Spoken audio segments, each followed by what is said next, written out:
Welcome to Access Sportsnet Lakers. I'm your host, Chris McGee. Joining me, our Laker insider, Mike Bresnahan, Dan Wojcicki of the LA Times. Game 1 coming up. Here we go. 24 hours. Got a weird vibe around here today, Geeter. Really? Got a weird vibe? What's wrong with you? It's like playoff eve. Like, people are a little... Really? I think everyone's in a great mood. What's wrong? I think people want to get to the main event. Yeah, of course. Is that You being weird, Dan? anxiety? Brez, what's he talking about? Is he okay? You know, I think there's some excitement from Dan. Yeah, maybe a little nerves to write some... You know what? Maybe he's a little nervy about his stories. I'm excited. I'm never nervous.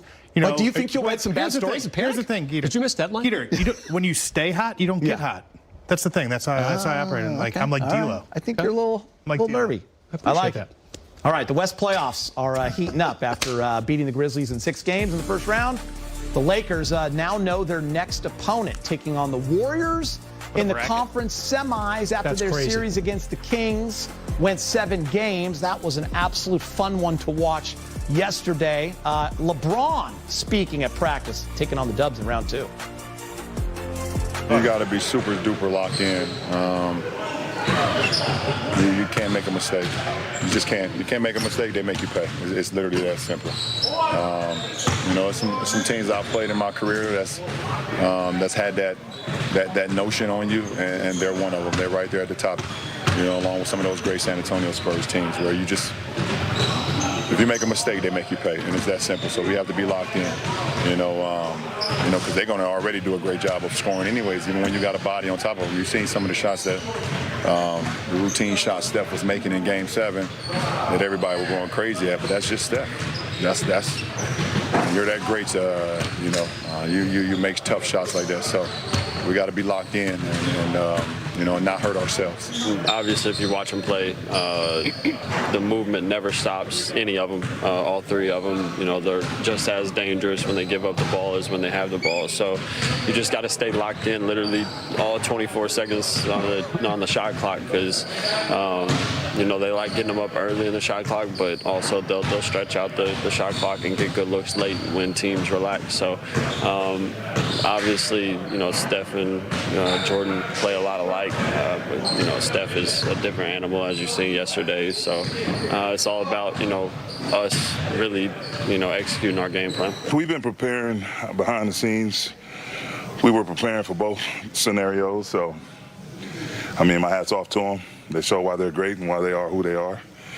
Just that championship pedigree, that experience in big games, it totally shined through, you know.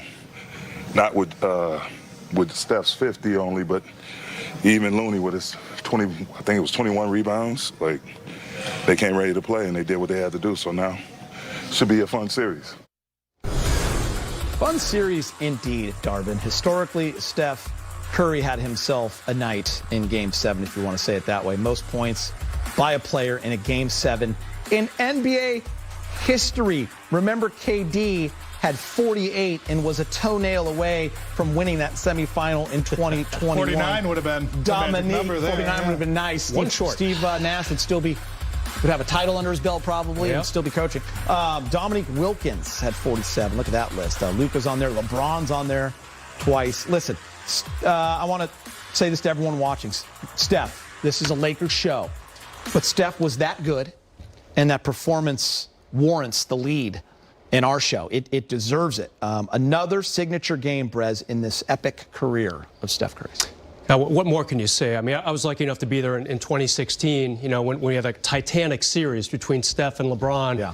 And here we are again. You know, it's obviously not the finals. We're not quite at that doorstep yet. But he was incredible, not just really from three-point range. I read that he had the most points in the paint ever for himself in a playoff game. He had like 22 points in the paint, something crazy like that. He had a lot of good stuff going because he was attacking the basket as well. So you got to give him a ton of credit. They were left for dead pretty much after that loss at home. And they go into Sacramento, the team that was ready to light the beam. I guess we don't have to hear that phrase anymore, Dan. No. And I think I'm okay with that. Not until next October. Yeah. It was fun while it lasted. Yeah, it was great. It's over. Steph's sort of run as an NBA player kind of mirrors my career in the league. And watching him, the way that he has changed basketball, I would imagine it's sort of like when Wilt Chamberlain or like George Something Mikan, someone where you different. see somebody like that is so different and Yep. so revolutionary. He's like the kind of guy that you're like, well, maybe the rim should be smaller, or maybe the three-point line should be further back, because he just makes it look too easy, and it shouldn't be easy for him. He's usually the smallest guy on the court. He's got to find really strange angles, but he's terrifying. And I think that is the biggest thing going into the series is like, how do you weather him? Not just, you're not going to stop him, right? Like you can throw. When he's that doing out the Steph window. things, You nobody can't, but like is stopping him. You can't let those 3-pointers feel like 6 points or 9 points, because that's what he does. Is he batters you mentally. You play the best defense of your life, and he hits a shot, and you drop your shoulders, you lose focus. And the next thing you know, it's a 12-0 run or a 12-3 run. They're so he good did at at the end of the second quarter. Remember, Kings are up like 7, 8 in that game, or the whole first half, and Steph just kind of, next thing you know, they're like, wait, the Warriors are ahead at halftime? And from that point on, they came out in third and just rolled them. Yeah, your guy, Q, who I know you know pretty well, Steph's workout guy, assistant coach for the Warriors, he said, look, these crazy shots you see him doing, looping it way over people as he drives down the lane, it's not luck. That's what he works on. He goes to the lab all the time on days off and comes up with these crazy shots. And you know what? You see it in games, too. You do. Yeah, no doubt about it. Listen, the Warriors' hard-fought series, it was great. It was fun to watch. Went 7 games. Not a lot of time to prepare for the Lakers, right? Less than 48 hours. How will the Kings series affect them, positively or negatively, do you guys think? It doesn't matter at all. All you got to do is ask LeBron today. I don't even know if it was your question after practice. Someone asked him, hey, were you excited to have those extra couple days off? And he said, you don't even understand. Yeah. He said, I was so happy that, A, we closed out Memphis in 6, and B, Warriors and Kings had to go the full 7. Yeah. Like he Best case scenario for them. Yeah, he was really, really happy to get that extra little push of rest. And why, Dan? Because, as you know, you're going to be at all these games. This whole series is every other day. Yep. There's no rest for the weary in this series. So good news for the Lakers. They did get, it'll be 4 days between games, unlike the Warriors, just those 2 days between game 1. And I think a lot of times people will look at that rest and say, boy, that'll really come through in game 1. And I think sometimes the adrenaline kind of rolls from game 7 to game 1 when teams are on that type. Could be. But game 2 is like when it starts, That's to build and it starts to kind of catch up with you. So it really does set the table nicely for the Lakers to get one of the first 2, which is obviously, if you're going to win a series as a lower seeded team, you almost always have to do that. I know the Warriors just managed to win a series without doing that, but Much different for LeBron, too. 38 years old. Last 6 weeks of the season that he was playing in, he only played, the last 3 or 4 weeks. It's every game's a playoff game. And they would have had to gotten on a plane for the 3rd time going to Memphis. What were the Warriors doing? An hour drive? Hour and a half drive to the arenas? Ubering back and forth. That's what I mean. It was totally different situation. they were Lime scooters. Lakers had to get that. All right, here's what the Lakers head-to-head looks like against the Warriors in the regular season, which now means absolutely nothing once that game tips off. 0. Lakers leading in the majority of categories, and they took 3 out of 4 after the win. Sacramento. Steph discussed the matchup against LA. They're totally different. The Kings present a lot of different challenges. We know Bron really well. Played him a couple times, I think, since the trade, and they look extremely different. So I know they're playing good basketball, and it's weird, a 6-7 seed series. We get home court advantage, so we got to take advantage of that. But they're big, and we got to be able to have everybody, locked in on our preparation over the next 48 hours. And even if guys didn't get much run in this series, that's the nature of the playoffs. Move on to a different team, a different style. Everybody's got to be ready. Do you relish the moments of taking on LeBron again and taking on the Lakers in this next round of the playoffs? It's amazing because you're still in the fight. It's better than the alternative of on the outside looking in, and having been down 0-2 in this series, like nothing's guaranteed. You don't take anything for granted, and it is special to know. From the first series we played him getting in Cleveland 14-15 or 14-15 season to now. We're blessed to be playing at this level still, and excited about a new chapter. two teams trying to, keep your season alive and chase a championship, and that's what it's all about. Like, it's goosebumps, man. Like, this is what you prepare for these moments. And this series against the Lakers is going to be epic. You got Steph, you got Bron doing it all over again. We've never played against the Lakers in a playoff series. We get to experience that. It's a ton of little things going on. But what I will say is, stop trying to turn the page on us so fast. Stop trying to turn the page on Bron so fast. We get so caught up in what's the next thing that we don't appreciate the current. And then you get to the next thing and looking back like, man, I wish we still had that. I wish we could still see this. So for me and our guys, we're going to appreciate this every step of the way. I love that sound from Draymond. Listen, when it comes to Steph, though, and LeBron, that's the main story always. We're going to talk about that later. I think both these teams kind of battling throughout the year.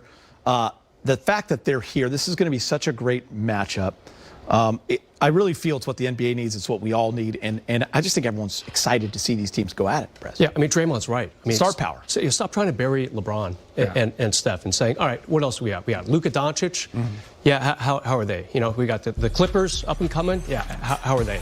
These types of teams will be watching from the sidelines. Yeah, they'll be they'll have to get their league pass and get their and turn on to our pregame show hopefully.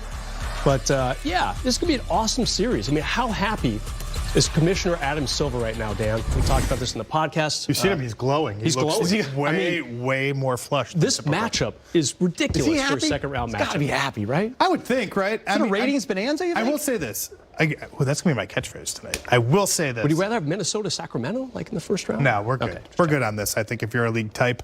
The reason why when the tail of the tape came up that's so interesting is that, yes, the Lakers took 3 in this, but these teams are unrecognizable virtually. Well, that's what I mean. Wiggins is now playing, and it's like the loss came on opening night. Yeah, when Matt Ryan played more minutes than Austin Reeves. That's incredible. There was another guard who played more minutes than Austin Reeves in that game. Any guesses? Lonnie Walker. That's one. There's actually a bunch. Russell Westbrook. There's 2 other ones actually. So that's one. Any other guesses? I think we're 4 for 4. Kendrick Nunn. All played more than Austin Reeves in that game, right? Take that specific as how this team has changed. And LeBron didn't play in a couple of the wins. LeBron missed wins. Steph played in 2 of the games. He only played in 2. Mm-hmm. These teams are just unrecognizable. Which is I talked to a scout yesterday who was I'd asked is there anything the Lakers can take from these games? And they did some good things, but it's just sort of it was JV against JV a lot of times because they didn't have everybody there.